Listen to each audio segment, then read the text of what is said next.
অনুষ্ঠিত হলো কলকাতা ময়দানের ডালহৌসি অ্যাথলেটিক ক্লাবে একটি সাংবাদিক সম্মেলন। All Bengal PHE contractor association আয়োজিত এই সম্মেলনে বহুদিনের অনাদায় কোটি টাকা না পাওয়ার জন্য তারা সরকারি দপ্তরে আবেদন করে কোনো ফলপ্রসূ না হওয়ায় ওই কন্ট্রাক্টররা সাংবাদিকদের কাছে তুলে ধরেন। সংগঠনের পক্ষ থেকে সভাপতি দেবপ্রসাদ মণ্ডল, সাধারণ সম্পাদক মানুষ চ্যাটার্জি সহ অন্যান্য সদস্যরা জানান, বহুদিন ধরে তাদের প্রাপ্তির টাকা না পেলে আগামী দিনে তারা বৃহত্তর আন্দোলনে নামবেন বলে জানান। আমরা যে কাজকর্মগুলো করেছি, সেন্ট্রাল গভর্নমেন্টের প্রজেক্ট, ড্রিম প্রজেক্ট জল জীবন মিশন, সেই জল জীবন মিশনের কাজ করেছে আমরা দীর্ঘ প্রায় 20 থেকে 21 মাস হয়ে গেল। আমরা কোনো পেমেন্ট পাচ্ছি না এখনো পর্যন্ত। আমাদের কাছে যে হিসাব আছে, হিসাবটা আমাদের প্রেসিডেন্ট সাহেব বলবে, আপনাদেরকে ডিটেলসটা বলবে। আর যদি কোনো কোশ্চেন থাকে আপনারা করতে পারেন আমাদেরকে, আমরা উত্তর দেবো। আপনারাও কয়েক মাস আগে প্রেস ক্লাবে একটা সাংবাদিক বৈঠক করে বলেছিলেন যে কত টাকা বাকি রয়েছে, তাকে জানিয়েছিলেন। তারপর কোনো পেমেন্ট আসেনি এখনো পর্যন্ত কোনো পেমেন্ট আসেনি জল জীবন মিশনে। আমাদের সামান্য মেনটেন্যান্সের কিছু পেমেন্ট এসছে সামান্য, আর ডটের কিছু সামান্য এসছে স্টেটের থেকে। এবারে আর কোনো পেমেন্টই আমরা পাই। এবং আমাদের প্রত্যেকটা ঠিকাদার সারা রাজ্যের খুব দুঃসহ যন্ত্রণার মধ্যে তারা বসবাস করছে। আমাদের অনেককে আমরা হারিয়েছি আর্থিক অনাটনে, তাদের ট্রিটমেন্ট হয়নি, কেউ দেনার দায়ে, যেমন ব্যাংক লোন দিনের পর দিন প্রত্যেকের ঘাড়ে চাপছে। আজ 18 মাস পেমেন্ট নেই। কি রাজ্য কি কেন্দ্র, কেউই কোনো আমাদের পেমেন্ট নিয়ে, জল জীবন মিশনের পেমেন্ট নিয়ে কেউ সাড়া দিচ্ছে না। আমরা যার জন্যে সারা পশ্চিমবাংলা ব্যাপী আমরা বিভিন্ন আন্দোলনের মধ্যে দিয়ে কুম্ভকর্ণদের ঘুম ভাঙাতে চেয়েছিলাম যে আমাদের প্রতি দৃষ্টি দিন, আমাদের শ্রমিকদের প্রতি দৃষ্টি দিন। এমন শ্রমিকও আছে যারা অনাহারে দিন কাটাচ্ছে, তাদের প্রতি দৃষ্টি দিন। আমাদের ব্যাংকের লোন, ব্যক্তিগত লোন, আমাদের পরিবারের সন্তানের সোনা গয়না আমরা বন্ধক দিয়ে আমরা কাজ করেছি। সেই কাজের টাকা যদি আটকে রাখা হয় তাহলে আমরা কতদিন এইভাবে আর চলতে পারবো। তার জন্য থেকে 10 মাসের মধ্যে আশা করছি পাবেন। মাসের মধ্যে আপনারা পাবেন, কিন্তু কোনো অ্যাসিওর নেই। পাওনা আমাদের প্রতি মাসেই হচ্ছে, প্রতি মাসেই আমরা ফিরে ফিরে আসছি। তাই আজকে এই অবস্থার মধ্যে এসছি। আমি আমাদের কোন খাতে কত টাকা কিভাবে আটকে আছে অ্যাপ্রক্সিমেট বিস্তারিতটা আমি বলতাম, কিন্তু আমার সাধারণ সম্পাদক কাছে আছেন মানুষ চ্যাটার্জি, উনি এই বিস্তারিত উনি জানাচ্ছেন। আমি সভাপতি হিসাবে মানুষ চ্যাটার্জি হাতে এটা দিচ্ছি, উনি বিস্তারিত জানাবেন। নমস্কার। নমস্কার।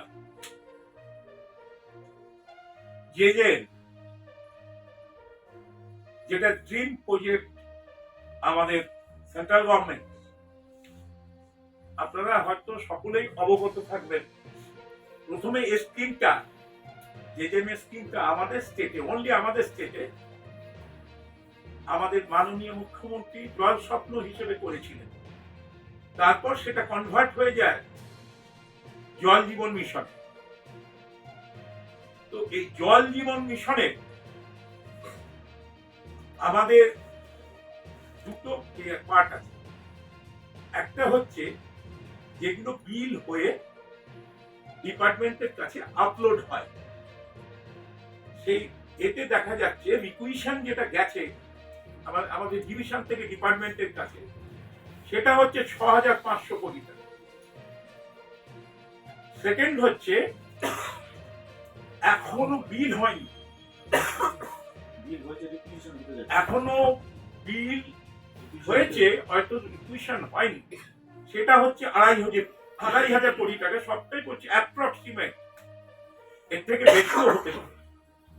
আচ্ছা, অপারেশনাল মেইনটেনেন্স 500 crore, এবং এখনো বিল হয়নি 200 crore, মানে টোটাল হচ্ছে 700।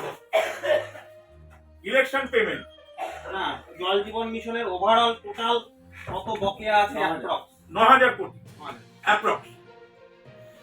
আচ্ছা, ইলেকশন পেমেন্ট 350 crore। ড্রট মানে যেখানে শুকিয়ে যায় খরা, এতে যেখানে আমরা জল দিই, সেটা হচ্ছে 133 কোটি। এটা হচ্ছে 22-23 সাল থেকে। এইগুলোর সঙ্গে এই জেজেম ছাড়া এইগুলোর সঙ্গে কিন্তু সেন্ট্রালের কোনো সম্পর্ক নেই, এগুলো স্টেট ফান্ডে হয়। তো দীর্ঘদিন আমরা বলে আসছি, সেগুলো কিন্তু কোনো রকম ইয়ে হয়নি। মেইনটেনেন্সের সামান্য রকম টাকা দিয়েছেন, আমাদের প্রেসিডেন্ট বললেন, আপনারা শুনেছেন। কিন্তু এই ইলেকশনের টাকা আমাদের এত টাকা আটকে আছে। এরপরে আপনারা বলুন আমরা কিভাবে কাজ করব? কারোর পক্ষে কি সম্ভব? আর আমাদের পরিবার অর্থ মানে হচ্ছে বিশাল পরিবার। আমি, আমার ছেলে, আমার বউ না, আমাদের যারা ম্যানেজার আছে তারা, আমাদের যে সকল লেবার আছে তারা, এ নিয়ে সাপ্লায়ার নিয়ে, এ নিয়ে বিশাল পরিবার আমাদের। তো এই পরিবারের সারা পশ্চিমবাংলায় আমাদের 3.5 থেকে 4,000 ঠিকাদার, তার সঙ্গে আমাদের এদের ধরলে 3 থেকে 4 লাখ। তো এরা ম্যাক্সিমাম লোক আজকে না খাবার দিকে আস্তে আস্তে এগোচ্ছেন, কিন্তু কারুর কোনো কর্ণপাত নেই। কেউ কোন রকম ভাবে আমাদের আশ্বাস দিচ্ছেন। কিরকম আশ্বাস? হ্যাঁ, এই তোমাদের টাকা আশা করছি প্রতিবার।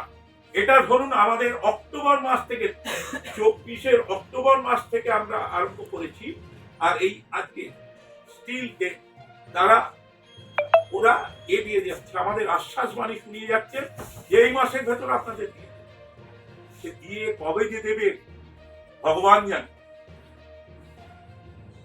তো সেই জন্যে গণতন্ত্রের তৃতীয় স্তম্ভের কাছে আমাদের আবেদন, চতুর্থ স্তম্ভ, পেন মানে তরোয়ালের থেকে বেশি শক্তিশালী। পেন দিয়ে অনেক কিছু কাজ হয়ে যায়, আমরা খুব ভালো করে জানি। সংবাদপত্রের মাধ্যমে অনেক কিছু মানে অসাধ্য সাধন হয়েছে। তো আপনাদের কাছেও আমাদের আবেদন, আমরা চিঠি পত্র চতুর্দিকে দিয়েছি, যেখানে যেখানে দেবা, কিন্তু তারপরেও কিছু হয়নি। তো আপনাদের কাছে আমাদের আবেদন যে please do something for us, please.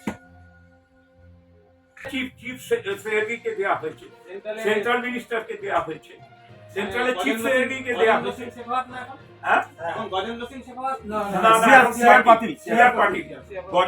Shekhawat যখন ছিলেন তখন কিন্তু প্রজেক্টটা শুরু হয়েছিল এবং সেখানে তখন ফ্লোটাও ভালো ছিল, কিন্তু সিআর পাটিলের আসার পর থেকে একটা হচ্ছে, দেখে সেটা আমি করতে চাই না।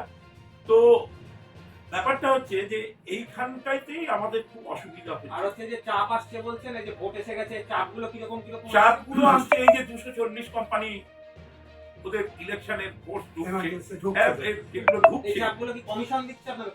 কমিশন দিচ্ছে না, এগুলো স্টেটের আমাদের যে পিএইচই হেডকোয়ার্টার আছে সেখান থেকে ডাইরেক্ট এটা যাচ্ছে election logistics hub, that is called logistics hub. তো সেইটার জন্য আমাদের ডিভিশনগুলোতে যাচ্ছে, ডিভিশনগুলো এক্সিকিউটিভ সার্কেলের এসি, তারা বিভিন্ন ভাবে আমাদের চাপ সৃষ্টি করছেন এই কাজগুলো করার জন্য। আচ্ছা, আপনার গঙ্গাসাগর মেলার আগে আপনারা যখন প্রেস কনফারেন্স করেছিলেন তখন আমি বলেছিলাম যে আপনাদের এই বাকি পর ডিউ আছে, তারপরেও আপনারা গঙ্গাসাগর মেলার কাজ করেছেন, অনেক টাকার কাজ করেছেন। সেই কাজের পর আবার এই নির্বাচন এসছে, আবার কিছু কাজের চাপ আসছে, এই কাজগুলো কি আপনারা পরপর করে যাচ্ছেন, আবার ডিউ হচ্ছে, কাজ করে যাচ্ছেন, দেনার উপরে দেনা বাড়ছে আমাদের, এই দুটো একসঙ্গে চলছে কি করে? আর একটা প্রশ্ন হচ্ছে, আপনাদের মানে পাশাপাশি কোনো সংগঠন আছে যাদের উপর এই দপ্তরগুলো নির্ভর করে কাজ করাতে পারে? আমি বলি যে আপনি যেটা বলছেন, আপনি একদম ভালো কথা বলছেন, একদম ওয়াইজ কথা বলছেন, কিন্তু আপনি আমাদেরকে একটা কথা বলুন, আমাদের তো পেট চলছে এখানে। এবার হচ্ছে যারা আজকে শিক্ষকরা রাস্তায় বসেছিল, আন্দোলন করেছে, শিক্ষকতা বন্ধ করেনি, যারা চাকরিজীবী আন্দোলন করে যে শিক্ষক চাকরিটা বন্ধ করেনি, তা আমরা এটা যদি বন্ধ করে দিই তা আমরা খাবো কিছু। সুতরাং আমরা চাই যে আপনাদের মারফত আমরা যেখানে যেখানে নকিং করা আমরা সেখানে নকিং করেছি, সব in all circle on concert আমরা করেছি, কিন্তু আমরা কোনো আশা দেখতে পাচ্ছি না। আলোচনা করে বলুন যে আমরা কি এটা বলবো যে বকেয়া না মিটলে অন্তত নির্বাচনের বকেয়া, অতীত নির্বাচনের বকেয়াগুলো না মিটলে এবার নির্বাচন জলবন্ধের হুঁশিয়ারি আপনারা দিচ্ছেন? আমি বলি আপনাকে যে নির্বাচন যে কাজগুলো বিগত নির্বাচনেও কিন্তু আমাদের অনেকে কাজ করেনি, কিন্তু কাজটা থেমে থাকেনি, ওরা নতুন নতুন লোকদের কাজটা করেনি। কলকাতা থেকে অরুণ লোধের রিপোর্ট, বিগ নিউজ বাংলা।